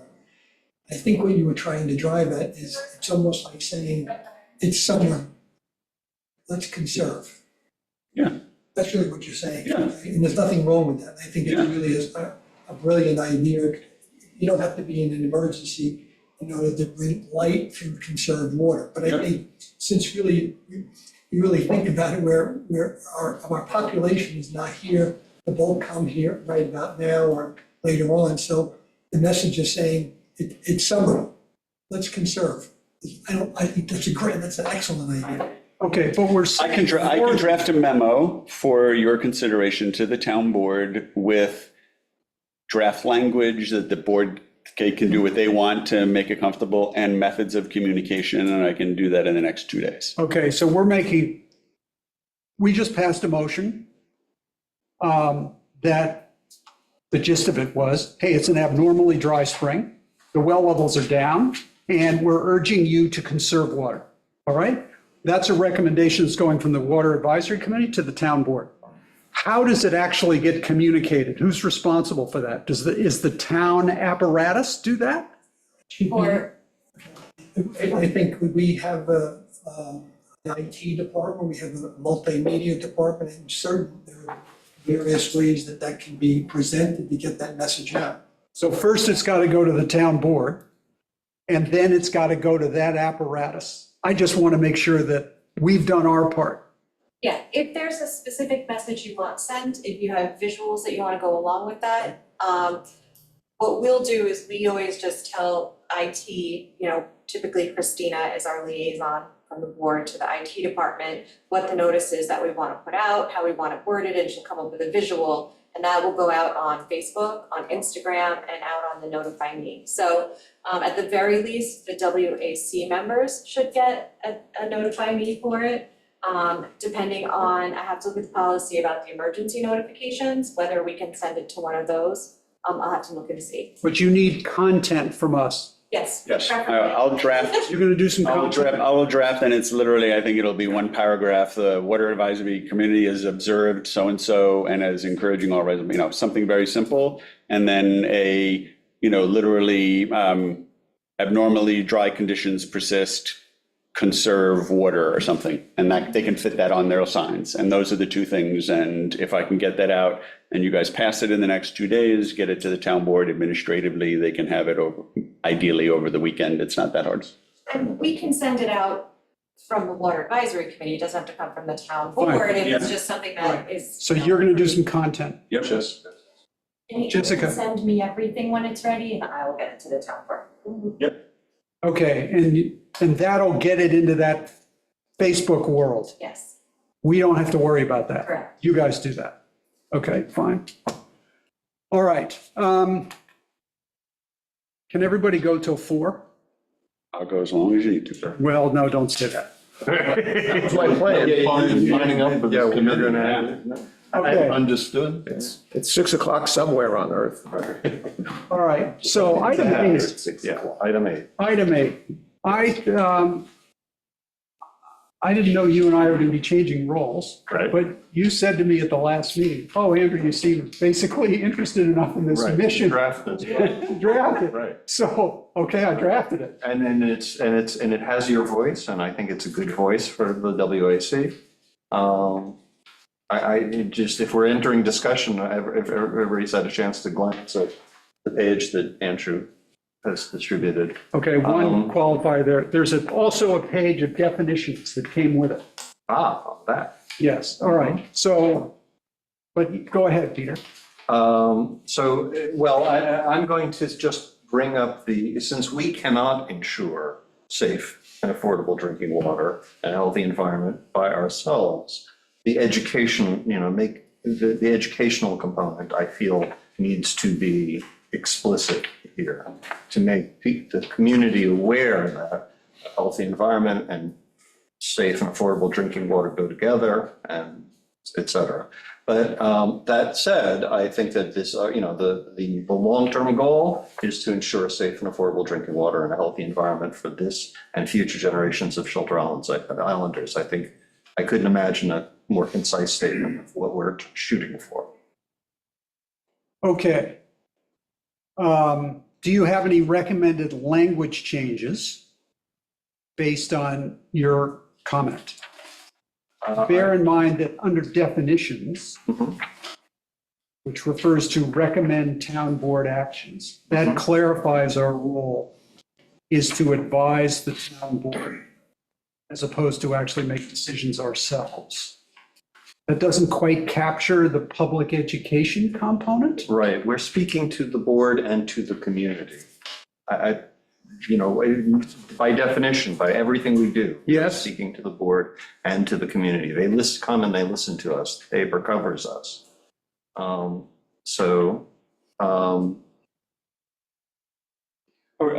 clarify for me, if you will.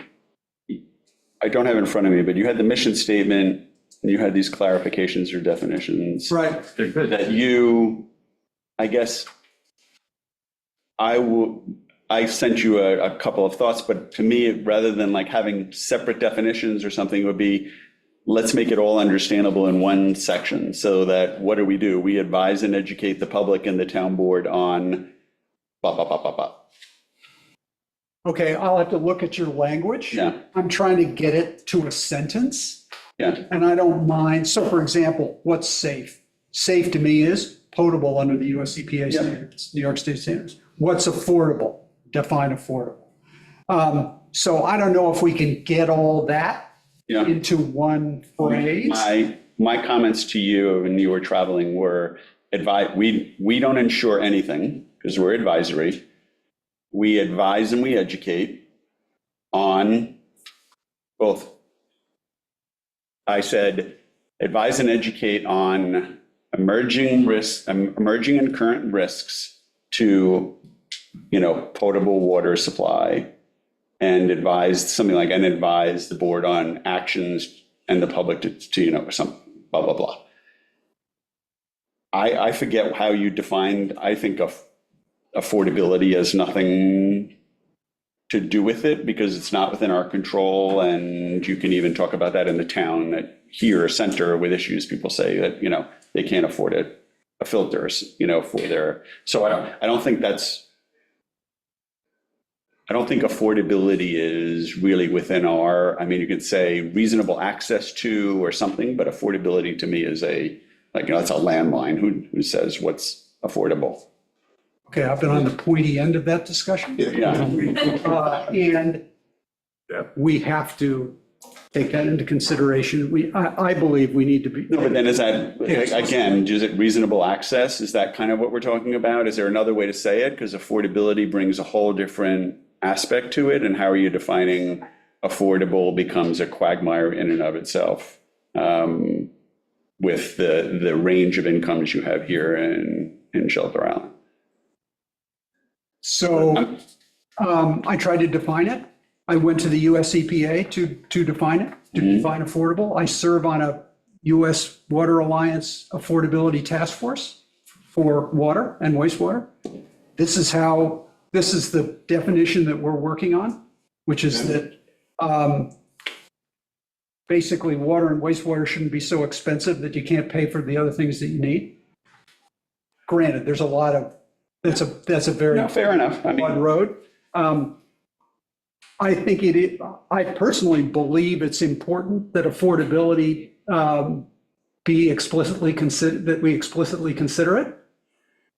I'm not, just to be clear. So I will, you know, get out of the way of that, you know, so to speak, if that, I just struggle. It's not that I disagree with the idea of it. I disagree with the word because it, you know, attaches. And my personal preference would be, let's write a 2-sentence mission statement that requires no definitions because no one's going to read the definitions. People are going to look at the mission statement. But again, that's my personal preference. And if everybody says, no, this works, that's fine too, you know. Okay, any other thoughts on this? Sean started that, but the sure part gets me a little bit Okay. nervous. We can't strive to advise or something. That's all we are. Advise, educate, recommend.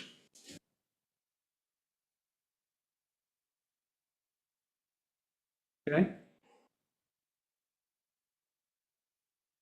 Well, you don't even need the words.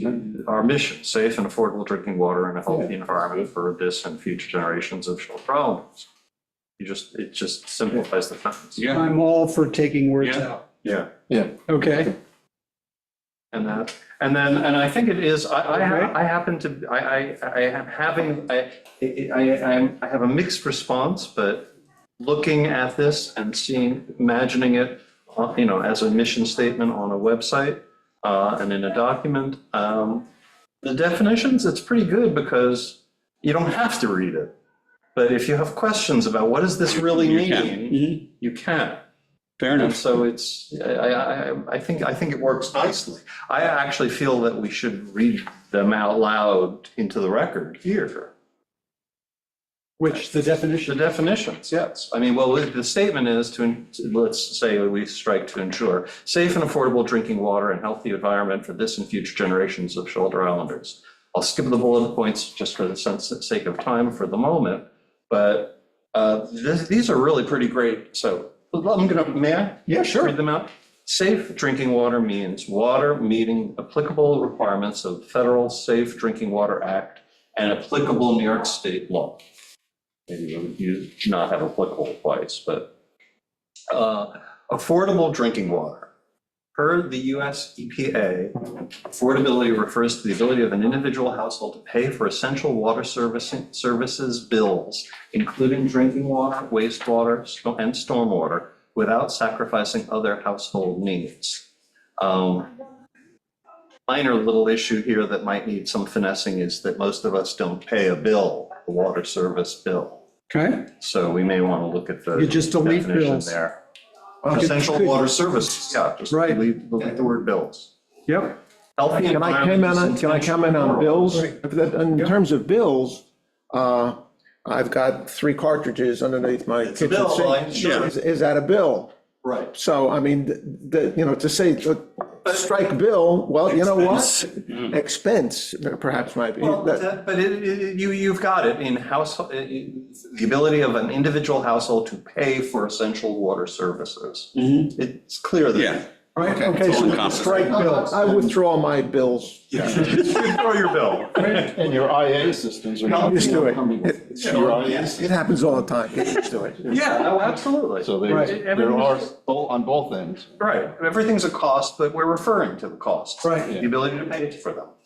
Healthy environment is intentionally broad and includes Shelter Island's freshwater aquifer and the terrestrial and marine ecosystems which are impacted by that aquifer. I love it.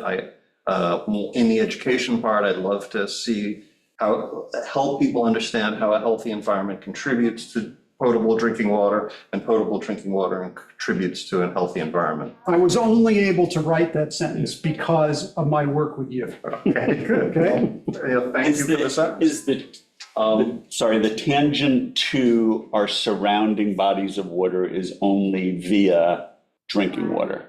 No, it's Or is it a separate? also wastewater.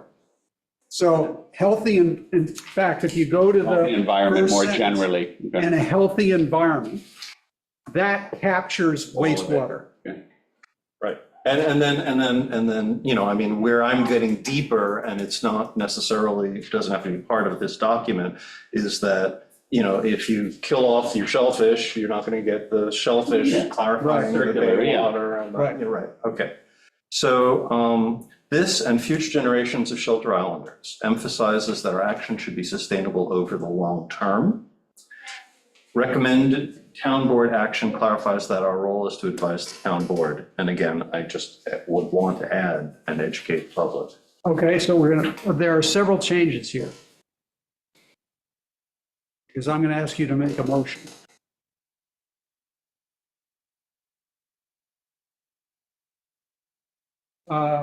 On the first page, delete to ensure. On the second page, in the first bullet, delete the second applicable. In the second bullet, delete bills. On the last bullet, add and educate the public. Well, and I would put that in the last bullet on the first page as well. Recommend town board, how about recommend town board action and educate the public? Educate the public. So people know why we're doing these things. And given that we can't enforce things that easily, it's more, you know, usually voluntary action that is what gets accomplished. So, All right, would you like to make a motion? yeah, I would make a motion to, that this be our. Be adopted. be Do we have a adopted as our- Second. Second from Sean. All those in favor? Aye. Okay, ayes have it. Now, here's what this means to me as the chair.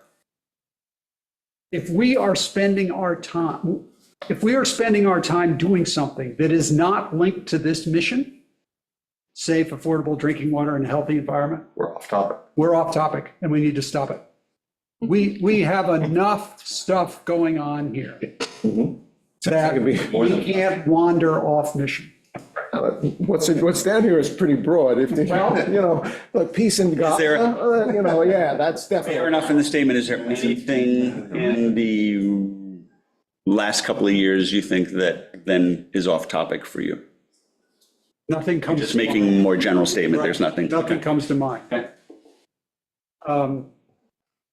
Power of this came to me in a utility where the CEO used to say, if this isn't about safe and efficient service, okay, stop. And that shut down a lot of conversations. Yeah. So, all right. So we have a mission statement. This is good. Now, we're not going to get to it today. It's 10:04. I'd like to have a discussion at the next meeting about specific accomplishments that we would like to achieve over the next 12 to 18 months. And to get to maybe across all of us, 3 to 5. I'd also like to invite the public to bring their objectives, goals for us. And we'll put that together, might just take us a couple of months, in other words, to the July meeting, where we have a discrete list. I'll tell you what I have 3, okay? One is process, which is we really engage the public so that whatever we're coming out with doesn't surprise anybody. They might not like it, but they're not surprised. So that's a process point. But in terms of specific goals, I'll just tell you what my 2 are. 1, with respect to the center triangle, recommend a plan to the town board to address the water quality issues and the wastewater issues in the center triangle. That means probably getting a better handle on exactly what the problem is, and then going through this development of alternatives, evaluation of alternatives, and a recommendation. But I'd really like to get clarity on that. That's 1. Second, for me, is Bridge Street. I would like to know more about the drinking water quality, drinking water quantity, and reliability of water for that commercial area, and also how the wastewater is being handled and what the environmental implications of that are. And then I'd like to come up, depending on what that shows, come up with a recommendation for what we ought to do about Bridge Street. This is for Amber. Now, other people, you all will have different things that are your hot buttons or real objectives. But I'd like to, at the end of 12 to 18 months of doing this, I'd actually like to come to closure on a couple of these topics and take them to the town board. And if they proceed further, well, then they proceed further. And if they don't proceed further, we've still done our work. So I'd like to really to know from all of you what your 2 or 3 might be. And I'd like to know from the public what theirs are. And so that we actually have a plan that we can try and come to closure on within a defined period of time. That sounds great. I think most of the things that we briefly touched on today are all in that kind of gamut. We may want to, with not distracting us, but create something like the board did of these are the level 1, 12 to 18. These are the other things that we acknowledge we're moving on. I think it sounds like you are going to do what I had partially recommended, where it was like a tracking document, right? And I think so, and then having some sort of dates, because that will keep us honest. Clearly, the benefit of having Joe back and understanding where some of these studies, USG, like where different things are in terms of timeline will tell us whether we're going to accomplish something meaningful in 12 to 18 months, and whether that is not really a level 1 because we can't affect that because either USGS isn't moving or, what have you. So I think that'll have putting those dates down of what are reasonable. And then it also gives us the ability to say, Joe, you said you were going to hear from USGS by August. We didn't forget to ask you, have you followed up or, Okay? So please come to the next meeting with your thoughts. And as we learned from Stephen Leventhal, there's no harm in us sharing those thoughts by email to all of us, using the town email system and not talking about it in meetings of more than 2. Okay? Okay.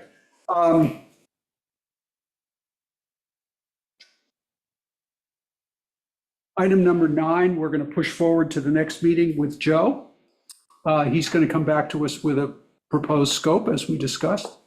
Item number 10 is the Montclair Peninsula Association, the water quality testing.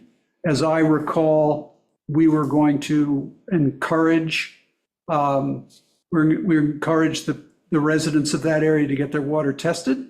We were going to encourage them to give data their test result data to the town, so we knew what those results are, so we could act on it. And as I recall, there was not any cost sharing associated with that. Or how- where did we land on that? We had made a request to the board Right. to offer a rebate program for people's tests, $100 tests. We had also asked, and I believe maybe it's already been done, that there be a mailbox for sending your tests. Yes, there is an email address for that. So what is the email address? I know, I have to look it up. Are we getting any takers? I don't know, it goes to Joe. Right, and it doesn't, you don't Okay. have to live in Montclair Peninsula to submit your tests. I know at least one person who's online with us now recently had tests come back in the Silver Beach area, way out of line in terms of maximum contaminant levels on PFAS, on nitrogen. So we should be it was interesting, Silver Beach, and it was water quality, not saltwater intrusion, or it was wastewater kinds of issues came up in that particular one. So, yeah, do we have the address? I do. Yeah, what is it? So if someone wants to share their water test results for the town, the email address is watertest@shelterislandtown.gov. So we want to be promoting this. I would, again, it's 4:00 and I don't wanna, we don't have to open, we're not gonna spend a lot of time on it, but I would like that promoted to certainly the Montclair Peninsula Association and anyone else who's tuning into our work and asking them to submit their tests. And I did volunteer to at least compile some statistics out of what we get in. And we can combine that with street level data that we can just get from Suffolk County Health Department anyway. Do you know if we're getting any results in? I don't know yet because Joe has been on leave since we launched it. And we haven't promoted it. We haven't really told the public to do this. So now it begins to. Outside of Montclair Colony, they've pushed We out have- their, they pushed out their They stuff. have pushed it out. Dave? You got my fill-in form, right? The autofill, or the Anita did that? PDF. I don't know who you sent it to, but I remember you saying that you don't have to do it by mail, you can do it by that now. You do it, Yeah. you don't have to hand print it, hand Oh, you write it can in, autofill it. and then print it again, or, send it in. Yeah. It's got It's the a fillable PDF, fillable PDF. Yeah. Is that, can we put it up someplace? Yeah, that would be, I think that the form is Joe and- already on the The old, just the form. Printable form. But I have a fillable PDF Yeah. now, There's that you can just also- type in. There's also a way to sign up online and pay with a credit card or EPF or whatever it is, your bank transfer. So you can actually go to the website, set up an account with Suffolk County Department of Health and apply online. And I made a how-to for Anita so that she could share it with Montclair Colony and the Manatee Peninsula so that people could go online, set up their own accounts and apply for the water testing that way too. So I can share that with everybody. And I do think some of that basic information is on the website, the WAC website. We made sure that the information about getting your water tested and how you could apply for the test and that it was $100 and all that was there on the website. But I think that our webpage could be improved, could now be further improved with this particular program in mind. So, Yeah, and if you want to send us the fillable form, we can upload that, so it's on the website, Sure. instead of the old ratty one from Link to it, 1995. Well, it still uses the same ready form, but at least you can fill it in on your computer. and among the things that could be in however we restructure the website to highlight, get your water tested, your document that you offered to Anita generously, so. Yeah, we can absolutely upload that. if I may, John? I would just say that I think it'd be helpful to renew the discussion of how we could structure a rebate more generally. I think we've kind of stymied, whatever. I don't know of the WAC ever making a more formal recommendation of, I think the Suffolk County says if you make less than $25,000, sign this affidavit and, you won't have to pay for it. You may, we should make people aware that that's there. I don't think that's too many people are going to fall in that category, but we can pick a below the median New York State income level, like some measure. And if you sign an affidavit that says you meet that requirement, you have to give us information, there. I think the biggest thing is using the town forum to get people to test. I think that's a nice to have on the side. And I don't think a lot of people, if you create a affordability thing where they sign an affidavit, you're not going to get a lot of people to do it. It's not going to really cost you much, but you're giving the whole package. Right. Right. And so, I don't think you're going to get Richie Rich going, I like my $100, I'll sign anything. Right. So, I think that, it makes sense to come up with something where you're like, look, this is just for the people that like really, really can't afford it. It's not a free for all kind of thing. Okay. Okay. Any other business? The public has been, several of the public have been participating, or do they have anybody have anything they want to say to us? You're okay. No raised hands. All right, so can I have a motion to adjourn? Motion to adjourn. Okay, All right. thank you very much. Thank you. Very productive. Thank you.